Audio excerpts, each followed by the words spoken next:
మా సైడు ప్రతి పండగలకి ఓలిగలు అయితే చేస్తారు. ఎవరిని పిలిచి మీ ఇంట్లో ఈరోజు పండగకి ఏంటి స్పెషల్ అని అడిగినా ఫస్ట్ వాళ్ళు చెప్పే సమాధానం ఓలిగ అని. అసలు మా సైడ్ ఓలిగ లేనిదే పండగలే స్టార్ట్ కావు. మా సైడ్ అయితే మేము వీటిని ఓలిగలు అంటాం. మరి మీ సైడ్ అయితే ఏమంటారో కామెంట్ చేయండి. అలాగే ఒక్కొక్క సైడ్ ఒక్కొక్క పేరు ఉంటుంది వీటికి. భక్షాలు అని, పూరన్ పూలేలు, ఒబ్బట్టు అని, సో ఇలా రకరకాల పేర్లు ఉంటాయి. మీ ఊర్లో వీటిని ఏమంటారో తప్పకుండా కామెంట్ చేయండి. రీసెంట్గా సంక్రాంతి ఫెస్టివల్ అయింది కదా, సో ఫెస్టివల్కి మా అమ్మ అయితే ఓలిగలు చేసింది.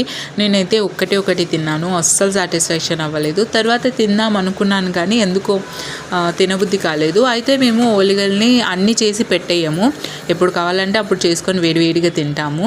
సో అలా నేను తినలేదన్నమాట. ఇంకా 2 days అయిపోయిన తర్వాత మేము ఊరికి బయలుదేరినాం కాబట్టి నాకు ఓలిగలు తినే ఛాన్స్ రాలేదు. ఇంకా అది అట్లనే ఉండిపోయింది లోటు. అయ్యో ఇంకో ఓలిగ తినింటే బాగుండే అనేసి ఇంకా సర్లేని మా ఇంటికాడ ఓలిగలు చాలా అమ్ముతారనమాట. చాలా షాపులు అయితే ఉన్నాయి మా ఇంటి దగ్గర. అయితే మేము బయటికి వెళ్ళి వస్తుంటే ఇక్కడ వేస్తున్నారు. నాకైతే ఓలిగల్లో కోవా ఓలిగ ఇష్టం, చాలా బాగుంటుంది. సో నేనైతే 2 కోవా ఓలిగలు తీసుకున్నాను. అండ్ ఫస్ట్ అయితే ఇచ్చినారు, బట్ చల్లవి ఇచ్చినారు అనమాట.